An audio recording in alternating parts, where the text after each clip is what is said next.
dahulu agar apa yang kita pelajari hari ini bermanfaat untuk kita semua. Saka untuk memimpin doa. Persiapan bersama mulai.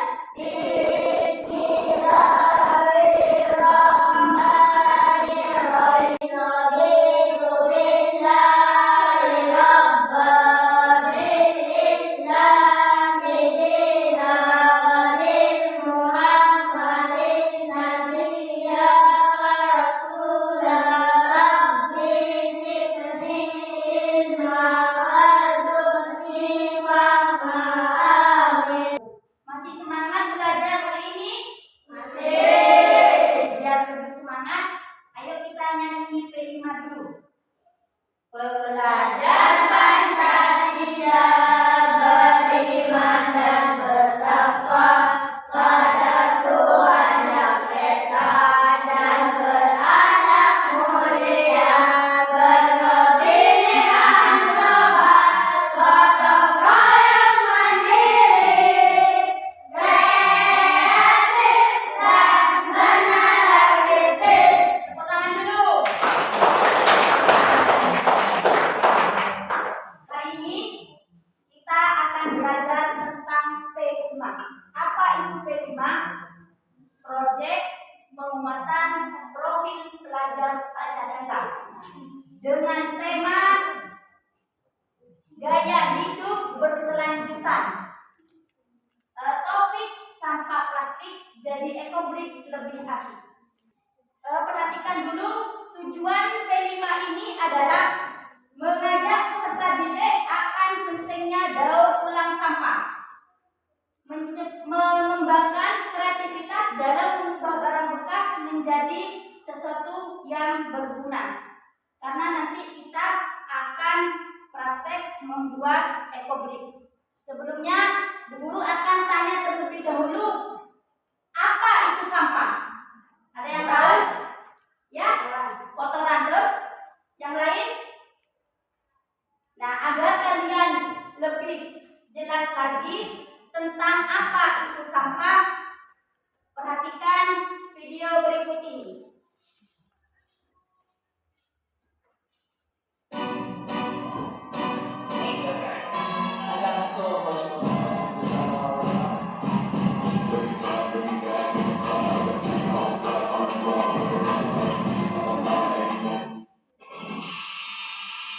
Perdagangan, industri, pertanian.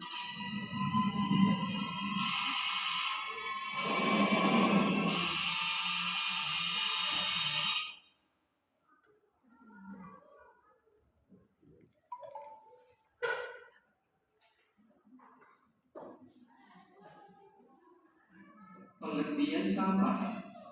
Sampah dapat didefinisikan sebagai bagian dari sesuatu yang tidak dipakai, tidak disenangi, atau sesuatu yang harus dibuang. Umumnya, sampah berasal dari kegiatan yang dilakukan manusia, seperti kegiatan rumah tangga, perdagangan, industri, pertanian, dan berbagai kegiatan lainnya.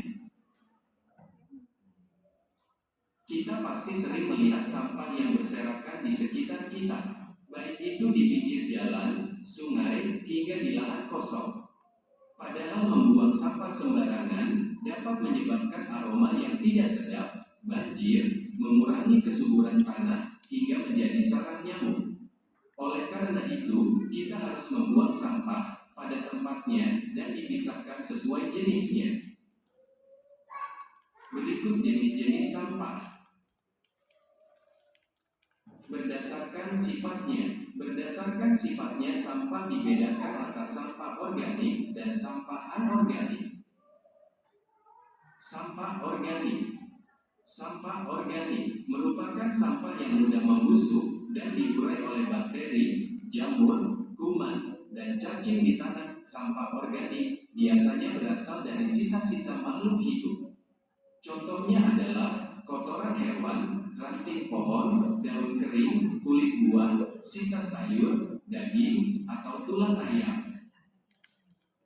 Sampah organik ini dapat dimanfaatkan menjadi pupuk kompos untuk membantu tanaman tumbuh dengan baik. Sampah anorganik sampah anorganik merupakan sampah yang tidak dapat diurai atau tidak dapat membusuk dan akan terus ada di tanah walaupun telah tertimbun tanah selama bertahun-tahun. Contohnya adalah botol plastik, kantong plastik kemasan, kaleng botol, kaca, styrofoam, sikat gigi bekas, dan karet ban. Sampah anorganik ini dapat dimanfaatkan menjadi bahan daur ulang seperti tas, pot, lampu gantung, atau celengan. Berdasarkan wujudnya, sampah dibedakan atas sampah padat, cair, dan gas. Sampah padat, contoh sampah padat seperti plastik, kertas, karet, dan lain-lain. Sampah cair, contoh sampah cair antara lain air sabun, air bekas cucian, limbah air dari pabrik, dan limbah toilet. Sampah gas, sampah gas dapat dikatakan sebagai emisi dan biasanya dikaitkan dengan polusi. Berdasarkan asalnya, sampah dapat dibedakan atas sampah alam, sampah manusia, sampah nuklir, sampah industri, sampah pertambangan, dan lain-lain. 1. Sampah alam. Sampah alam adalah sampah yang berasal dari alam atau terbentuk secara alami. Contohnya adalah dedaunan kering, ranting, kulit kayu, dan buah-buahan yang membusuk. Umumnya, sampah alam tidak menimbulkan masalah karena mudah diuraikan secara alami.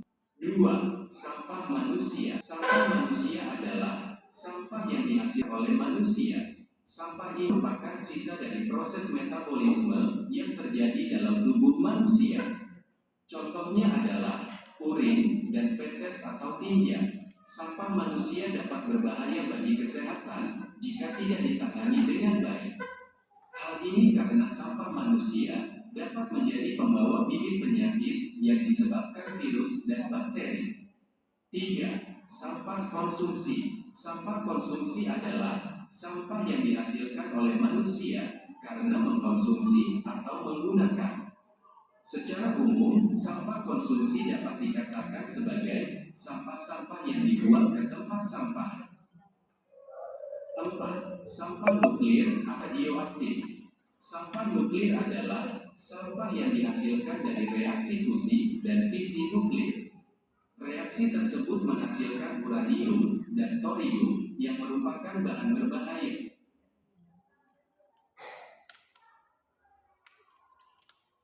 bagi lingkungan dan manusia. Sampah nuklir dapat menimbulkan radiasi dan mencemari lingkungan. Oleh karena itu, jenis sampah ini harus ditangani secara khusus. 5. Sampah industri. Sampah industri adalah sampah yang dihasilkan oleh kegiatan industri. Contoh sampah ini beragam, tergantung pada jenis industri yang menghasilkannya. Hampir semua produk industri akan menjadi sampah pada suatu waktu ketika sudah tidak dapat digunakan lagi. 6. Sampah pertambangan. Sampah pertambangan adalah sampah yang dihasilkan dari kegiatan pertambangan maupun sisa dari produk pertambangan.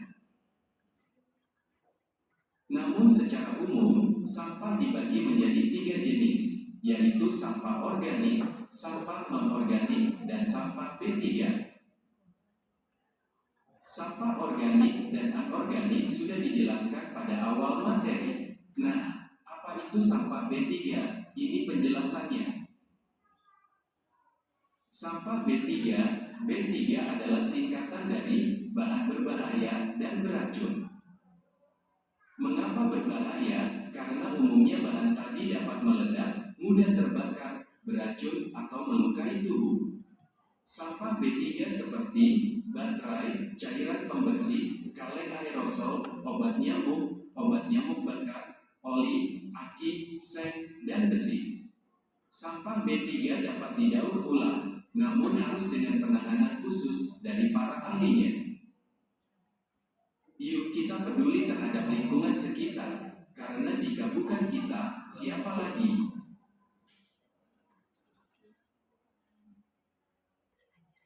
Nah, tadi kalian sudah memperhatikan video tentang apa itu sampah, kemudian jenis-jenis sampah. Ya. Sekarang dilanjutkan dengan bahaya pencemaran sampah terhadap lingkungan. Nah, bahaya pencemaran sampah terhadap lingkungan. Dampak sampah terhadap ekosistem daratan. Sampah yang dibuat di daratan dapat mengundang organisme negatif yang terbentuk untuk datang dan berkembang biak. Organisme tersebut biasanya memanfaatkan sampah, terutama sampah organik. Contohnya adalah tikus, kecoa, lalat, dan lain-lain. Yang kedua, bahaya pencemaran sampah terhadap lingkungan yaitu mencemari air tanah. Sampah menghambat proses air tanah dan mencemari tanah, menjadikannya tidak sehat. Sedangkan manusia membutuhkan air untuk mandi, minum, dan sebagainya. Bila tanah menyerap cukup banyak racun, maka air yang dikonsumsi juga akan mengandung banyak racun. Yang ketiga, merusak keindahan lingkungan. Dampak membuang sampah sembarangan akan merusak pemandangan dan membuat penduduk tidak nyaman. Ditambah lagi dengan bau tidak sedap.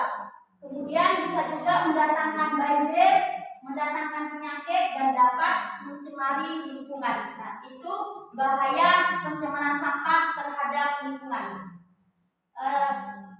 Sampai di sini paham? Kemudian Bu Guru lanjutkan dengan ekobrik.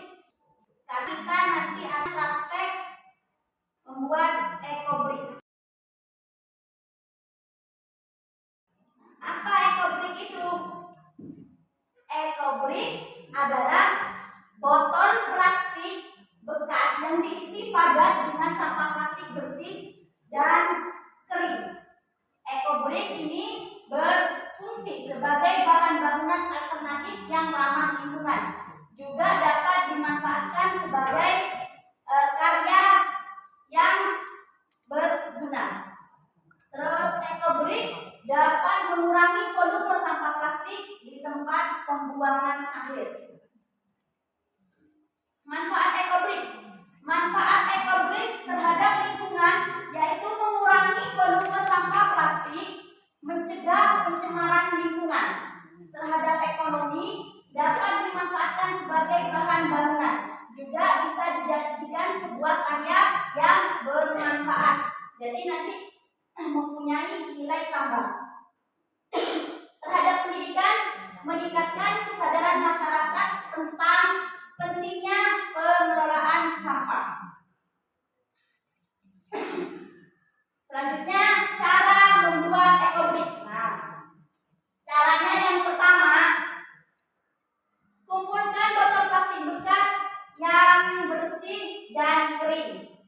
Kemudian, potong-potong sampah plastik menjadi ukuran yang sesuai. Selanjutnya, masukkan potongan plastik ke dalam botol secara perlahan dan padatkan. Biasanya ini cara mepadatkannya menggunakan tongkat kayu, jadi ditekan biar isinya itu bisa padat. Kemudian dilanjutkan proses penambahan dan pemadatan hingga botol terisi penuh. Jadi diisi dipadatkan menggunakan tongkat kayu itu sampai penuh dengan ditekan-tekan. Nah, ini contoh produk ekobrik. Nah, itu gambar yang paling kanan, ya, gambar kanan. Kalau kalian kiri, ya, gambar kiri itu ada kursi dan meja. Kemudian ada tanaman dan rumah botol. Nah, ini salah satu contoh produk dari ekobrik. Kesimpulannya, ekobrik adalah solusi kreatif untuk mengatasi masalah sampah plastik. Nah, ekobrik ini cara membuatnya sangat mudah dan bermanfaat. Mari kita bersama-sama mengurangi sampah plastik dan menjaga lingkungan sekitar. Sampai di sini paham? Paham. Nah, setiap sampah yang kita kurangi adalah langkah kecil menuju bumi yang lebih baik. Mari wujudkan lingkungan yang bersih dan hijau untuk generasi mendatang. Jangan biarkan sampah merusak keindahan alam kita. Sebelum kita akhiri, marilah kita berdoa terlebih dahulu. Bisakah berdoa?